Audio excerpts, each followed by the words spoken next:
Mumbai central में आपका स्वागत है। नमस्कार, मैं हूं मयूरी डोंगरे। आज हम लेकर आए हैं आपके लिए एक खास पर्दाफाश, लेकिन सबसे पहले आइए नजर डाल लेते हैं सुर्खियों पर। मुंबई में आई बैंक में दांत के डॉक्टर भी निकाल रहे हैं आंख। एनडीटीवी इंडिया का सनसनीखेज खुलासा।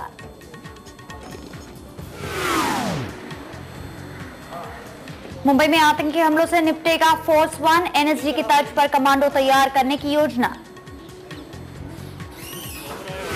और मुंबई हमलों के लिए विपक्ष के निशाने पर अब पुलिस अफसर। मुंबई पुलिस कमिश्नर के साथ डीजीपी का मांगा इस्तीफा।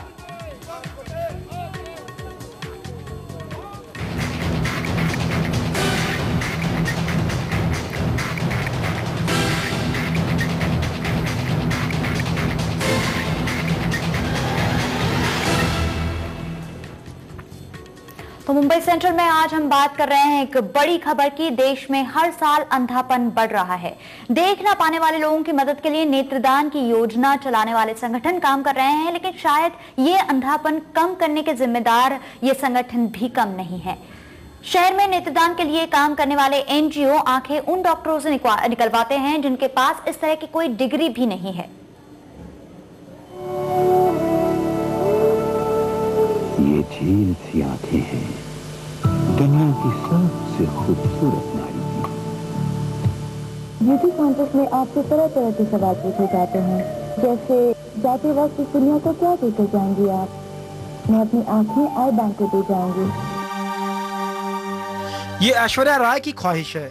अपनी जिंदगी के बाद दूसरों का जीवन रोशन करने की ऐसी ख्वाहिश रखने वाले आज कम नहीं, लेकिन इस ख्वाहिश से खिलवाड़ करने वाले भी कम नहीं। एनडीटीवी के खुफिया कैमरे में कैद हुए नेत्रदान के नाम पर पैसे का धंधा करने वाले।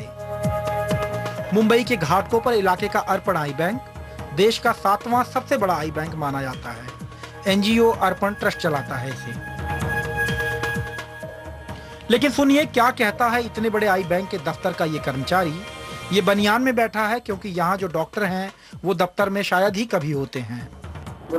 आप फॉर्म भर के जाएगा, आपके बिल में है एडमिशन करके मैं 2 आदमी को दूसरी दिन करते हैं। मगर क्या होगा, आपका डेट होने के बाद आपके घर वाले ने ऑब्जेक्शन लिया, किसी ने भी एक नहीं, तो हम वो फॉर्म के ऊपर कुछ नहीं करते, कुछ ना ऐसा कुछ काम नहीं होगा।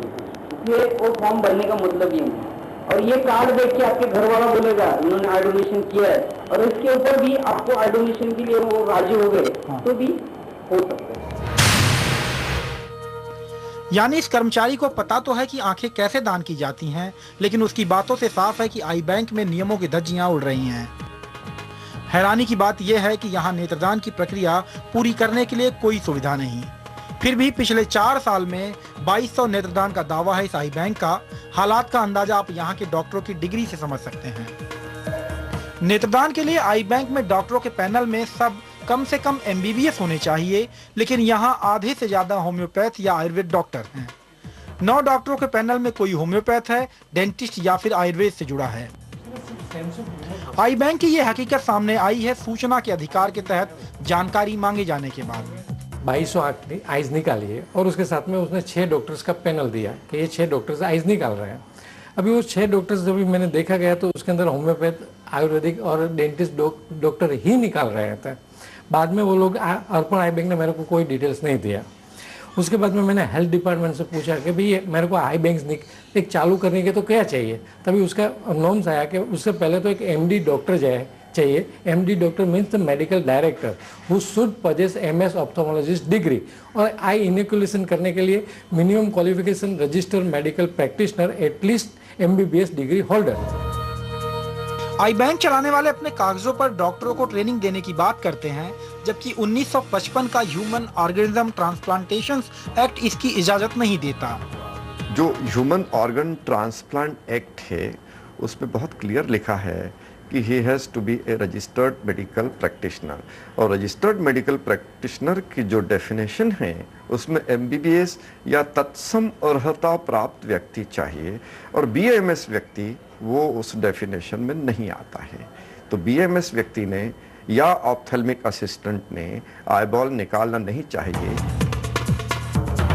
कागजात बताते हैं कि अर्पण आई बैंक को पिछले 3 साल में 27 लाख रुपए का सरकारी अनुदान मिला, इसके अलावा हर एक जोड़ी आंख के डोनेशन पर भी उसे केंद्र से 1,500 रुपए मिलते हैं। साफ है आई बैंक ने डोनेशन के नाम पर गोरख धंधे का पूरा इंतजाम कर रखा है। नियमों की धज्जियां उड़ाते हुए शहर में आई बैंक धड़ल्ले से अपना काम कर रहे हैं।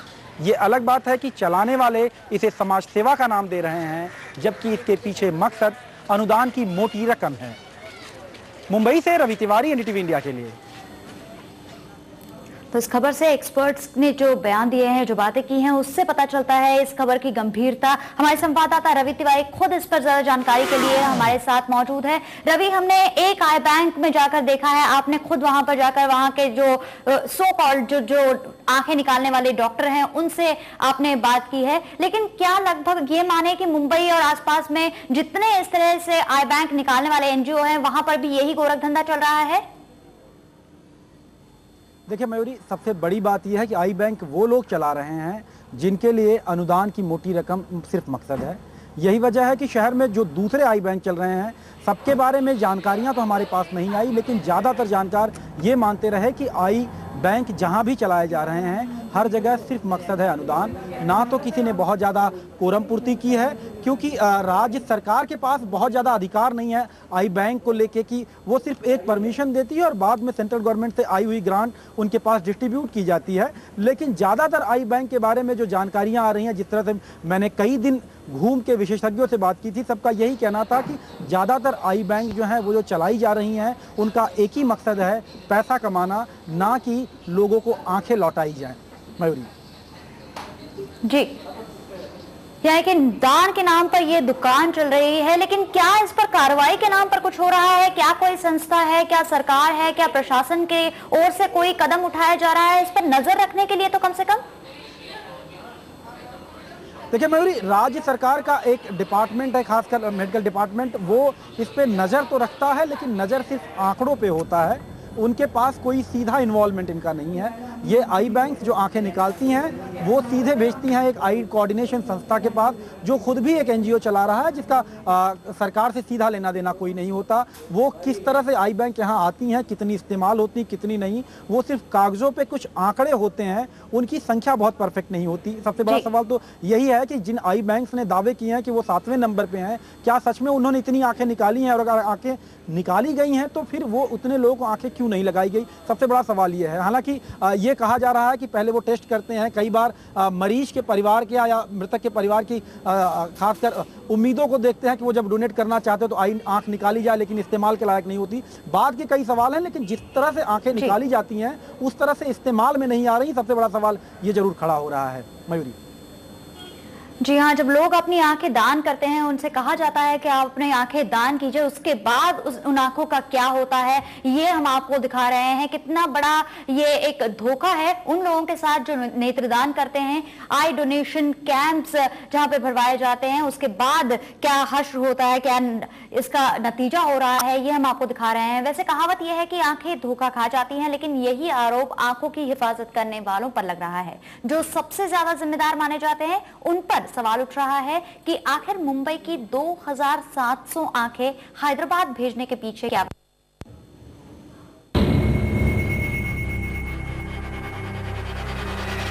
यह है मुंबई की आंखों की सबसे बड़ी संस्था, eye bank coordination and research centre. अलग अलग आई बैंकों से आई आंखें सहेज कर रखी जाती हैं यहाँ, लेकिन सहेजी हुई आंखें जरूरतमंदों को कितना मिल पाती हैं, इसको लेकर सवाल उठे हैं। पिछले 2 साल में इस सेंटर में करीब 3000 आंखें जमा हुई। आरोप है कि इनमें से 2700 का बेजा इस्तेमाल हुआ। ये आंखें सरकार को बताए बिना हैदराबाद के एलवी प्रसाद रिसर्च सेंटर भेज दी गई। मुंबई के सेंटर को अब राज्य सरकार ने नोटिस थमाया है। ये जितने भी आई बैंक महाराष्ट्र में हैं, ह्यूमन ऑर्गन ट्रांसप्लांट एक्ट के तहत वो अपने किसी भी आई बॉल को ऐसी किसी भी संस्था को नहीं दे सकते हैं जो संस्था Maharashtra human organ transplant act के अंतर्गत रजिस्टर्ड नहीं है। तो उनको मनाही है कि वो किसी भी ऐसी संस्था को जो Maharashtra human organ transplant act के अंतर्गत रजिस्टर्ड नहीं है, वो अपने आई बॉल नहीं भेज सकते। सेंटर के मुताबिक 3000 में से सिर्फ 300 आंखों की कार्निया इस्तेमाल के लायक थी, इसलिए बाकी को रिसर्च के लिए हैदराबाद भेजा गया। लेकिन दान की आंखों का ट्रांसप्लांटेशन हो या फिर रिसर्च, नियमों के मुताबिक प्रिजर्व की हुई आंखें राज्य के बाहर नहीं भेजी जा सकती। ये जो 2700 हमने है काफी सालों में जो नंबर भेजा होगा वो नंबर आपको मिला है, पर उसमें से एक भी कॉर्निया ट्रांसप्लांट के लिए सूटेबल नहीं था। ये हमारे पे भी गवर्नमेंट की इंक्वायरी आई तो हमने उसको सब डिटेल्स दे दिया, हमने उसको ओरिजिनल लेटर दे दिया, पूरा कॉरेस्पॉन्डेंस दे दिया और पूरा रिकॉर्ड हमने दे दिया कंप्लीट। तो दे वर सेटिस्फाइड। ये सर्कुलर आने के बाद हमको 180 कॉर्निया महाराष्ट्र के टीचिंग ट्रेनिंग इंस्टीट्यूट को भेजने के बाद भी हमको डिस्कार्ड करके फेंक देने पड़े। लेकिन आई कोऑर्डिनेशन सेंटर का ये बयान सरकारी अस्पतालों को रास नहीं आ रहा। उनकी शिकायत है कि वो रखरखाव के लिए सेंटर को जितनी आंखें सौंपते हैं उतनी लौटाई नहीं जाती। जैसे अस्पताल में भर्ती किसी मरीज की मौत के बाद उसकी 2 आंखें सेंटर को रखरखाव के लिए दी गई, लेकिन 2 मरीजों की जरूरत के लिए उसे एक साथ 2 आंखें शायद ही कभी मिल पाती हैं। आंखों के रखरखाव के लिए सरकारी और निजी अस्पताल एक तय रकम भरते हैं। सरकारी अस्पतालों के लिए एक आंख की फीस जहां 500 रुपए है, वहीं निजी अस्पतालों के लिए 4500 रुपए है। बताया जाता है फीस के इसी फासले को देखते हुए निजी अस्पतालों को तरजीह दे दी जाती है। मुंबई से रवि तिवारी, एनडीटीवी इंडिया के लिए। तो क्या आंखों के इस खेल पर सरकार आंखें मूंदे बैठी है? हमारे साथ ज्यादा बातचीत के लिए इस वक्त डॉक्टर दीपक सावंत मौजूद हैं, सदस्य हैं राज्य चैरिटेबल अस्पताल निगरानी समिति के। फोन लाइन पर हमारे साथ सावंत साहब मौजूद है। सावंत साहब, ये बताइए, क्या ये सिर्फ ग्रांट का खेल है? कितना बड़ा भ्रष्टाचार, कितने बड़े पैमाने पर ये भ्रष्टाचार अंदर तक फैला हुआ लग रहा है? देखिए, महाराष्ट्र की अगर बात करें तो महाराष्ट्र में 221 आई बैंक्स है। हेलो जी। और उसमें से 49 ही खाली रनिंग स्टेट में है, जिसमें 50 कॉर्निया कलेक्ट किए जाते हैं एवरेजली।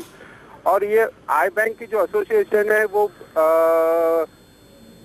बचूभाई हॉस्पिटल में जो आई हॉस्पिटल है उसमें इनके एसोसिएशन का ऑफिस है।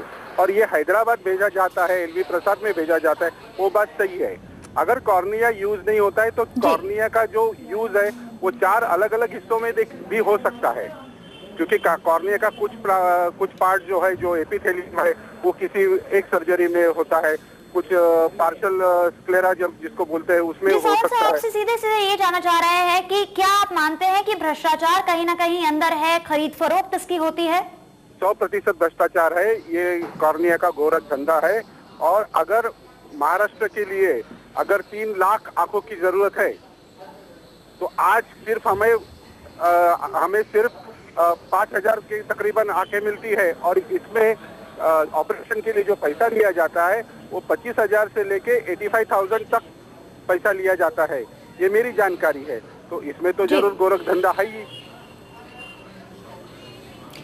बहुत बहुत शुक्रिया आपसे बातचीत करने के लिए। डॉक्टर सावंत हमारे साथ मौजूद थे। ये कह रहे हैं कि साफ साफ इसमें भ्रष्टाचार है, पैसों का खेल इसमें चल रहा है। आंखों के पीछे क्या हो रहा है हम देख रहे हैं। हमारे साथ डॉक्टर ए.के. ग्रोवर हैं, ये चेयरमैन है department of ophthalmology sir Gangaram अस्पताल से।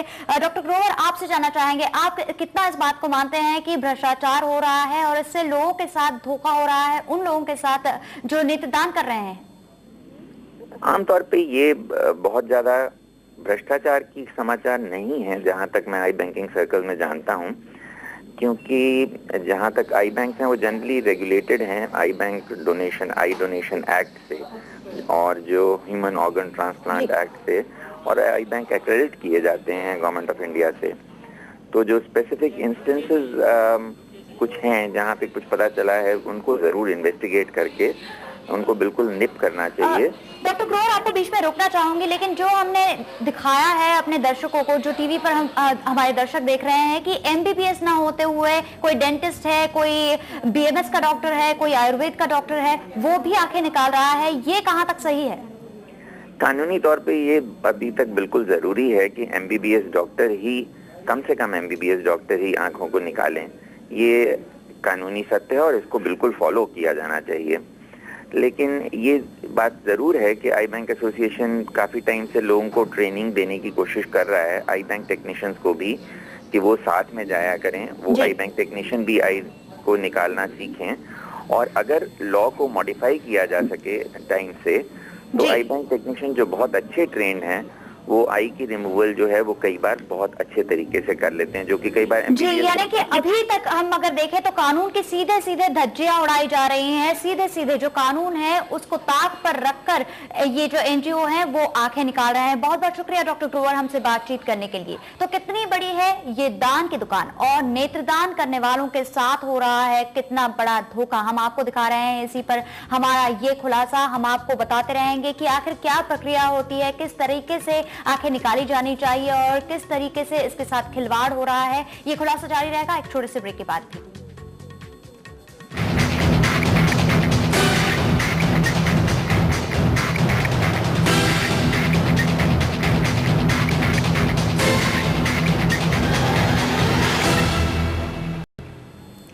मुंबई सेंट्रल में हम कर रहे हैं एक खास खुलासा। मुंबई के आई बैंक में किस तरह से दांत के डॉक्टर भी निकाल रहे हैं आग, किस तरह से कानून को पूरी तरह से ताक पर रखा जा रहा है और आरोप भ्रष्टाचार तक के लग रहे हैं, पैसों के हेर फेर तक के लग रहे हैं। सालों से वैसे नेत्रदान की मुहिम भले ही चलाई जा रही हो, लेकिन अभी तक ये मुहिम अपनी मंजिल पर नहीं पहुंच पाई है, क्योंकि मांग के अनुपात में आंखें दान करने वालों की तादाद बेहद कम बताई जा रही है। वार्डन काका, रंग कितने रंग के होते हैं? लाल, नीला, पीला, हरा। हरा कैसा होता है? अब कैसे बताऊं तुझे? आंखों में दुनिया बसती है, दुनिया का हर रंग दिखता है, लेकिन आंखों की अपनी जिंदगी होती है जिसे सुरक्षित रखने के लिए सावधानियां भी कम नहीं। थोड़ी सी भी तकलीफ पर डॉक्टरी सलाह नजरअंदाज करना महंगा पड़ सकता है। देश में करीब 1 करोड़ लोग नेत्रहीनता से जूझ रहे हैं, कॉर्निया की खराबी के शिकार हैं। कॉर्निया का इंतजार कर रहे मरीजों की तादाद कहीं बड़ी है, जबकि नेत्रदान करने वालों का उत्साह उस अनुपात में कहीं कम। हमने ये इंस्ट्रक्शन दी है कि हमारे जितने इंस्टीट्यूशंस है, डिस्ट्रिक्ट हॉस्पिटल है, मेडिकल कॉलेजेस हैं, वहाँ पे डेथ होने के बाद एक बार तो भी वार्ड की इंचार्ज नर्स ने पेशेंट के रिलेशन को पूछना चाहिए कि क्या वो आई डोनेशन के लिए तैयार है। कोई फोर्स नहीं, कोई बहुत परसुएशन नहीं, लेकिन सिंपल एक बार उन्होंने पूछना चाहिए। नेत्रदान 1955 के ह्यूमन ऑर्गेनिज्म ट्रांसप्लांट एक्ट के तहत होता है। नेत्रदान से अपनी जिंदगी के बाद भी आप औरों के काम आते हैं, नेत्रहीनों की जिंदगी में रोशनी भरते हैं। आपके पास जरूरी होता है आई बैंक से मिला नेत्रदान का सर्टिफिकेट। वैसे परिवार की रजामंदी से मृत्यु के बाद भी नेत्रदान हो सकता है। उसके पहले आंख जो भी है आई बैंक में दर्ज की जाती है, उसको बोलते हैं प्लेस करना। वो प्लेस नहीं भी किया तो मरने के बाद आंखें दी जा सकती है, लेकिन उसके लिए कंसेंट लगता है। उनकी जो रिलेटिव है उन्होंने लिख के देना चाहिए कि इनकी आंखें निकाले। अगर वो कंसेंट दिया जाता है, डेथ सर्टिफिकेट दिया जाता है, तो इन लोगों की आंखें निकाली जाती है। तो वो आई बैंक के लोग आ जाके 6 घंटे में आंखें निकाल के लाते हैं। दान की आंखें रोशनी करने लायक हैं या नहीं, ये आंखों की सेहत पर निर्भर करता है। HIV, कैंसर और हेपेटाइटिस के शिकार व्यक्ति की आंखें काम नहीं आ पाती, यानी कॉर्निया का सेहतमंद होना जरूरी है। साथ ही 6 घंटे के भीतर इसका निकाला जाना भी। नेत्रदान करने वालों की आंखों पर कांच की आंखें लगाई जाती हैं। ट्रांसप्लांट में पूरी आंखें नहीं लगाई जाती, बल्कि आंखों की पुतली यानी कॉर्निया को सेट किया जाता है। कॉर्निया आंखों के लिए लेंस की तरह काम करती है। जो आंखें निकालते हैं तो वहाँ पूरा आंख निकाला जाता है, लेकिन वहाँ खड्डा नहीं होता है, क्योंकि वहाँ से खून नहीं आता है। वहाँ बाद में कांच का आंख बिठाया जाता है। जो फेस है वो खराब नहीं दिखता है, वो अच्छा ही दिखता है। और वो निकालने के बाद वो आंखें वहाँ जो मॉइस्ट चैम्बर बोलते हैं, वो मॉइस्ट चैम्बर में रखी जाती है और वो उसमें बर्फ में डाल के वो आई बैंक में लाई जाती है। आई बैंक में लाने के बाद वो आंख का पूरा क्लासिफिकेशन किया, वर्गीकरण किया जाता है कि आंख में क्या क्या है और आंख के ये कॉर्निया कैसे है। लेकिन नेत्रदान की मुहिम पूरा रंग नहीं ला पाई है। देश में हर साल 70 से 80 लाख मौत होती है, लेकिन आंखें कितनी मिलती हैं? महज 40,000। मुंबई से रवि तिवारी के साथ अनुराग द्वारी, NDTV इंडिया के लिए। तो कैसे चल रहा है ग्रांट का ये खेल, कैसे हो रही है लोगों के साथ धोखाधड़ी और कैसे दान की हुई है। अब हम उम्मीद करते हैं कि हमारी ये खबर देखने के बाद, ये खुलासा देखने के बाद सरकार भी अपनी आंखें खोले। फिलहाल मुंबई सेंट्रल में दीजिए इजाजत। आपको हमारा शो कैसा लगा 563888 पर हमें SMS करके जरूर बताइए। नमस्कार।